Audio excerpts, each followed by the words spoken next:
Each year, there are more than 150 million people in the developing world who suffer from sleeping disorders. There are many reasons for sleep deprivation.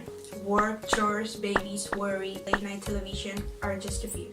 Whatever the reason for sleep loss, research has shown that it develops mental and physical problems. While we sleep, our bodies secrete hormones that affect our mood, energy, memory, and concentration. Testing has shown that with a driving simulator or a hand-eye coordination task, sleep-deprived people may perform just as badly as intoxicated people. In addition, recent research has shown that a chronic lack of sleep can cause diabetes and high blood pressure.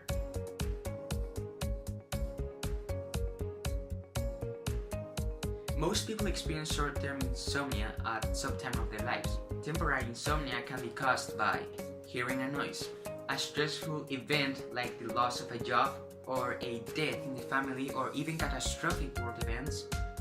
Certain medications could keep you awake, particularly those that threat colds and allergies, heart disease, high blood pressure, and pain. Short-term insomnia only lasts a few days and it's not a cause of concern. However, there is a type of insomnia that can last weeks or even months. This is called chronic insomnia, and this longer-term condition deserves medical attention.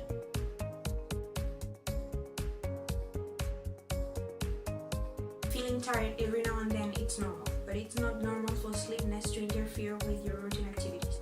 For example, you shouldn't be dozing off while reading the newspaper, at business meetings, or while staring at a red light. Slow thinking, trouble paying attention, and feeling irritable are other warning signs. If you're feeling sleepy during the day, you might only need to make more time to sleep. Experts say that adults need at least 8 hours of sleep to be well rested, but this actually depends from person to person.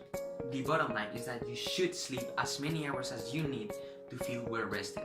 Naps can be good, but the American Academy of Sleep Medicine doesn't recommend for longer than an hour, so it doesn't interfere with falling asleep at night. If you're sleeping correctly and you still feel drowsy during your day, and changing your sleep routine hasn't changed anything, you should talk with your healthcare provider.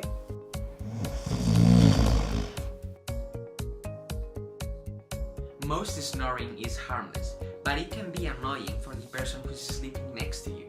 Some snoring can be stopped with lifestyle changes such as losing weight, cutting down on smoking and alcohol, and changing sleeping positions. This basically means keeping snorers off their backs and on their sides so their airway is more open during sleeping. But the actual trick is figuring out what's the cause of your snoring. It could be related to allergies or structural abnormalities such as nasal polyps or enlarged adenoids, which are lymphoid tissue behind the nose. Try to keep a regular wake-sleep cycle. Try to go to bed and wake up every day at the same hour.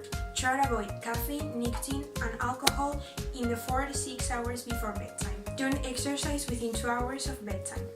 Exercising 5 to 6 hours before bedtime may help you sleep more soundly. Don't eat large meals within 2 hours of bedtime.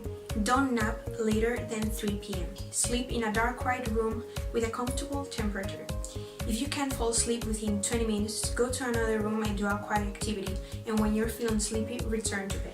Try to calm down within 30 minutes before bedtime doing a quiet and relaxing activity, such as warm bath, soft music, or reading. If constantly applying these tips doesn't work, try to talk with your healthcare provider to discuss your sleep problems. It is really important to make sure that your illness problems are not related to any kind of serious illness. You should also review the medication you're taking to make sure they are not causing you sleep problems. And last but not least, there are some kind of medications that can help you sleep that are safe when prescribed by a doctor and taken as directed.